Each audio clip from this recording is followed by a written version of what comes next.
चालवते की ज्या वेळेला आम्ही या गोष्टींची सुरुवात केली मला असं वाटतं थोडंसं मी तुम्हाला अगोदर सांगणं पण गरजेचं आहे की ये न केने प्रकारे निवडणुका जिंकायच्या आणि त्याच्यासाठी जे काही वाटेल ते करता येईल त्याच्या सगळ्या गोष्टी सरकार आणि प्रशासन म्हणजे तुम्हाला तर माहिती असेल की हा दुबारचा विषय आला. दुबारच्या विषयामध्ये पहिल्यांदा त्यांनी सांगितलं की आमचा काही संबंधच नाही, असं काही नाहीच आहे. आणि मग त्याच्यानंतर मग काहीतरी 10 लाख मुंबईमध्ये त्यांनी जाहीर केले वगैरे.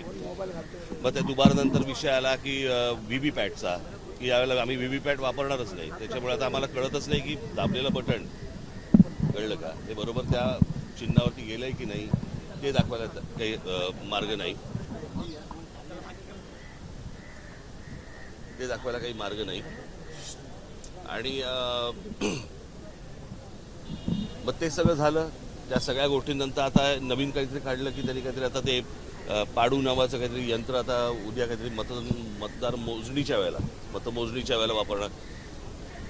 म्हणजे विरोधी पक्ष वगैरे या नावाची काही गोष्ट ठेवायचीच नाही. दुसऱ्या पक्षाने निवडणुका लढायच्याच नाहीत. सरकारने ठरवायचं की कशा प्रकारे निवडणुका जिंकायच्या. जे त्यांनी विधानसभेच्या वेळेला केलं ते आता हे सगळं करायचा प्रयत्न करतायत. होऊ देणार नाही तो भाग वेगळा. परंतु आता हे मशीन आणलंय. हे मशीन कोणत्याही राजकीय पक्षाला दाखवलेलं नाहीये. बरं हे मशीन आणल्यावरती त्याचं क्लॅरिफिकेशन त्याची स्पष्टता ही निवडणूक आयोगाने द्यायची. ते देत नाहीयेत. मागितल्यानंतर पत्र पाठवल्यानंतर पण ते देत नाहीयेत. आणि आज तर अजूनच वेगळं काहीतरी की बाबा आजपर्यंत ती इंक लावली जायची बरं का. आता काहीतरी नवीन पेन आणलंय आणि ते पेनमध्ये इतक्या तक्रारी सगळ्या बाजूनी येत आहेत की तुम्ही बाहेर पडल्यावरती त्याला जर सॅनिटायझर लावलं तर ती शाई जाते.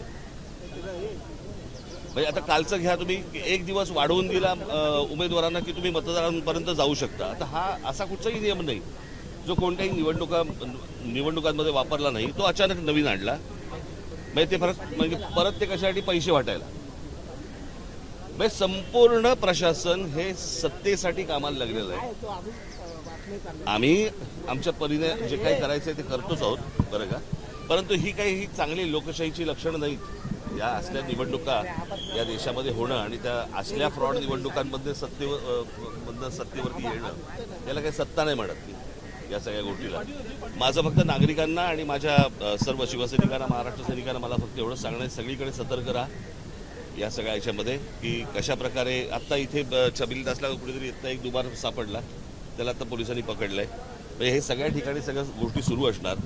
सत्तेचा किती गैरवापर करायचा याला पण काही मर्यादा मला असं वाटतं असायला हव्यात.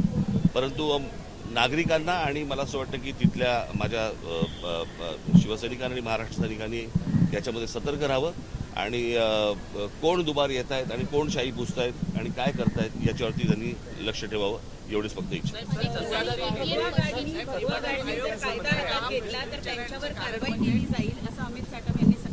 नाही प्रश्न अमित साटमने या गोष्टी बोलू नयेत. आता कळलं का. आज निवडणुकीचा आज मतदानाचा दिवस आहे. आम्हाला जे हवं ते आम्ही करू. मला असं वाटतं मी मार्करचा आम्ही आजपर्यंत शाही लावली ना. तू काय लावलं मग तुझं बोर्ड बघणार आहेस का निवडणूक आयोग.